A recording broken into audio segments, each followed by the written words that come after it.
Start. Sir, I move that the third annual report of the University Grants Commission laid on the table of the Rajya Sabha be taken into consideration. Stop, sir. Before honorable members express their opinions on this report, I would like to highlight some of the main features to which the University Grants Commission has given special attention, and if we concentrated on those aspects, the UGC and the government would be greatly benefited. Stopera.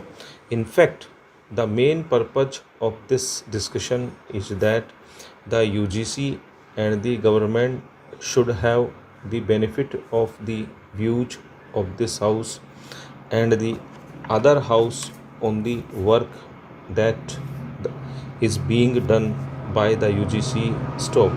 In this connection, I would like to say that as far as the central government are concerned, their responsibility is very limited. Stop.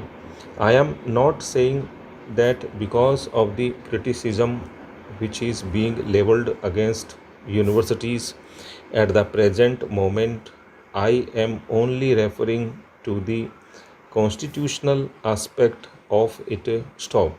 As far as the central government is concerned, they give through the UGC assistance for the development of the universities, and during these few years it has been our continuous endeavor to raise the standard of the universities and to give assistance for various kinds of the development projects. Stopera.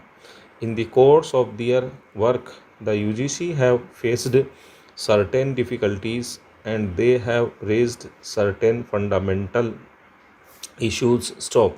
They have expressed the view that new universities should be established only after the most careful examination of all aspects of the question, and that as provided in the UGC Act, an opportunity should be given to the Commission to advise on such proposals. Stop.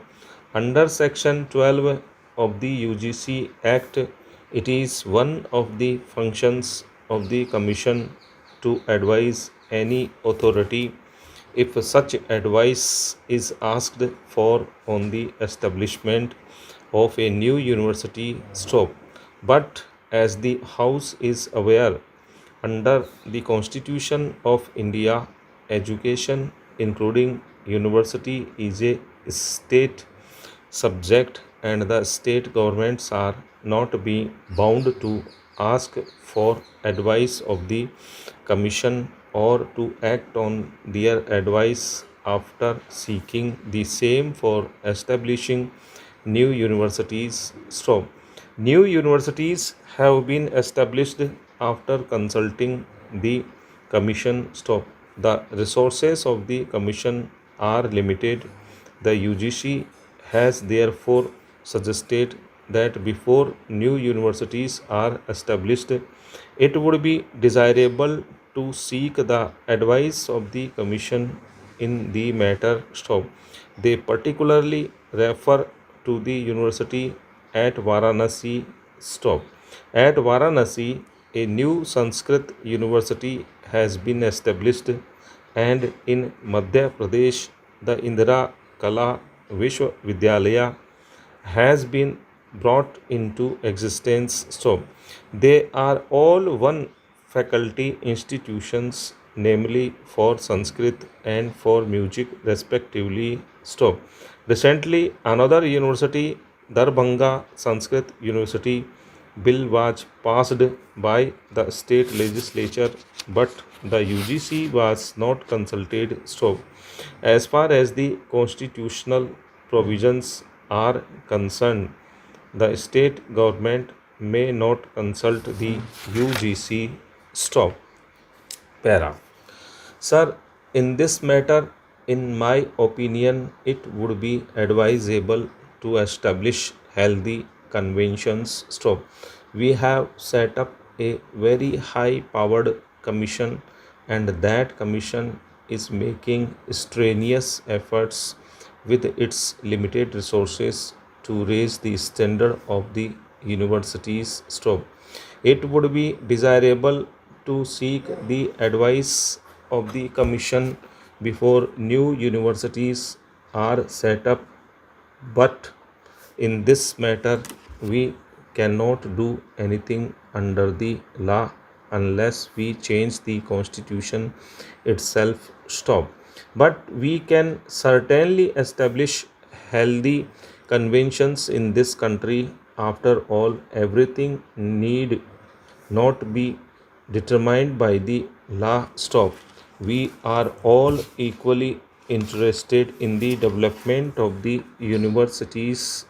Stop. The state governments are also fully aware that the resources are limited, and without the assistance of the central government and the University Grants Commission, they cannot maintain standards or develop their universities. Stop. It would therefore be advisable for the state governments to consult the University Grants Commission before setting up these universities. Stop. The only thing we can do is to stop giving grants to new universities established in the states for making any reference to the UGC. Stop. But I think our whole approach in this matter should be to establish healthy conventions. Stop. There should be full consultation between the state governments and the UGC and the central government, because the question of education is not merely a state subject, it is a state subject so far as the constitutional provision is concerned. Stop. But from the broad national point of view, we are all equally interested in raising the standards of our universities. Stop. Now, some difficulties have been experienced by the UGC with regard to the implementation of their development programs. Stop. One of the difficulties which they have voiced is with regard to the improvement in the salary scales of teachers. Stop.